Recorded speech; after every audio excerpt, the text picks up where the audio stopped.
Africa's first electricity and energy expo, called Africa Electricity, has gotten underway in Johannesburg. It was earlier today. It's all about discussing high-level issues around energy generation and distribution. Joining us now on the big debate is Cary, Deputy President of the South African Institute of Electrical Engineers. Mike, thanks so much for your time. Obviously, we're looking at energy security in Africa. When we talk infrastructure, energy and power seems to be foremost of mind in Africa. We don't really have a very good ability to generate. Our utilities don't really perform on the African continent. From your assessment, how dire is the situation? Well, effectively talking from South African point of view, where Eskom is probably responsible for 95% of the electricity generated, Eskom have got to a situation now where they have installed capacity of some 41,000 megawatts. And peak demand this year in July was 37,000 megawatts.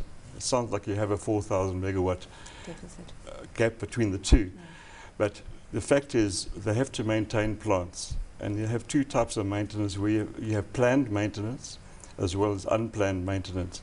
Now, if you take the average age of the plants, have been around about 30 years, there's a lot of planned maintenance that has to be done. And at any one stage, you might have the total of both planned and unplanned might be up to 15% of the capacity. So there's obviously a deficit in generation. The generation can be supplemented by external parties coming in, and there is the initiative now by the Department of Energy to bring in independent power producers, IPPs. And there was a tender out which recently closed. It was closed on the 4th of November. It was announced the last 2 days.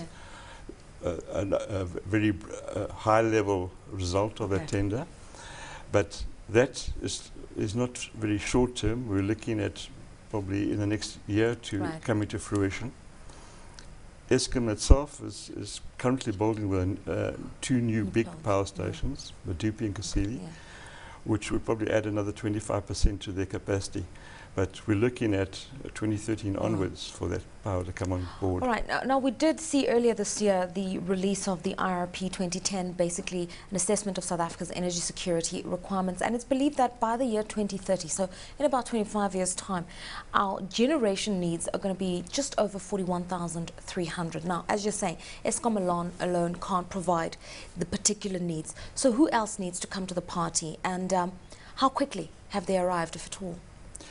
Well, current Eskom mandate is just for their build program currently with 2 coal power stations, pump storage called Ngula, and then they recently starting a wind farm which is only 100 megawatts and concentrated solar power.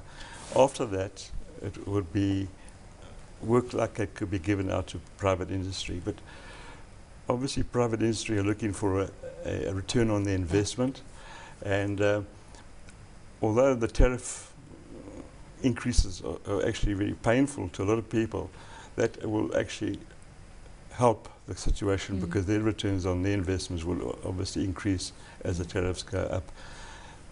At this stage, I don't think there's any definitive answer to that, who's actually going to be responsible, but there's a good chance that it'll be people other than Eskom.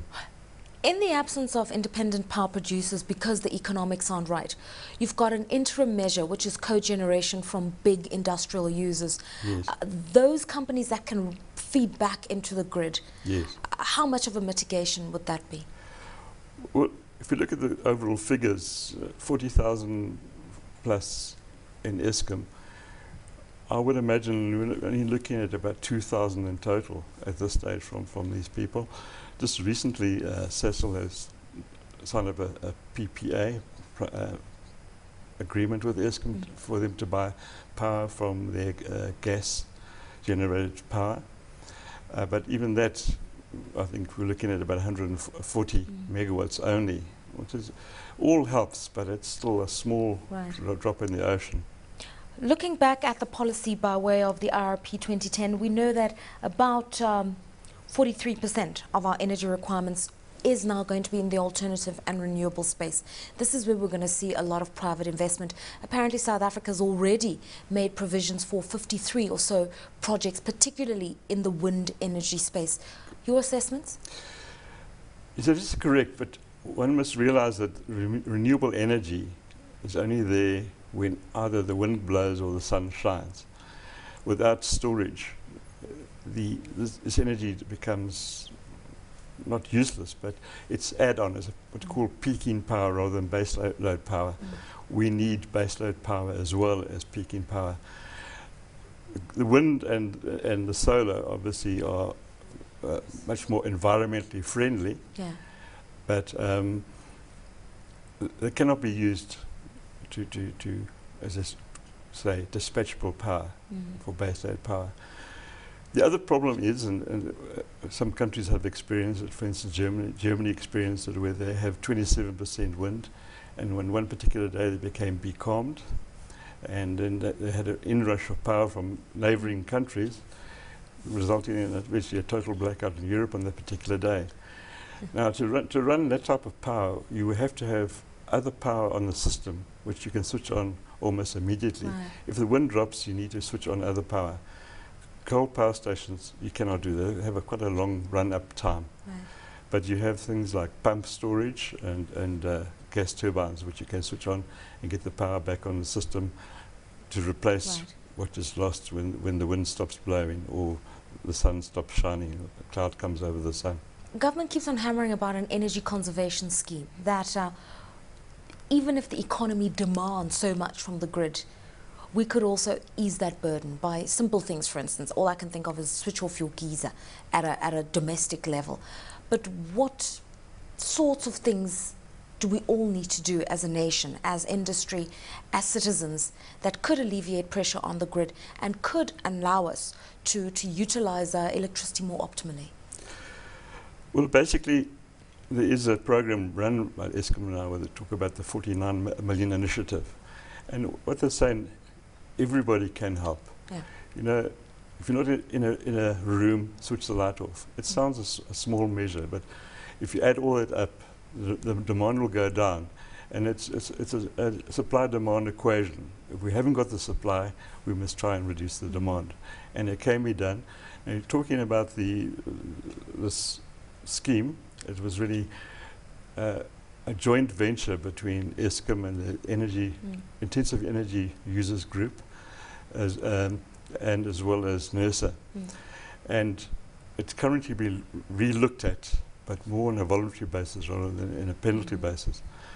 Obviously, the larger users will benefit as well. They'll have lower bills to pay in terms of electricity. So it's not all one-way traffic.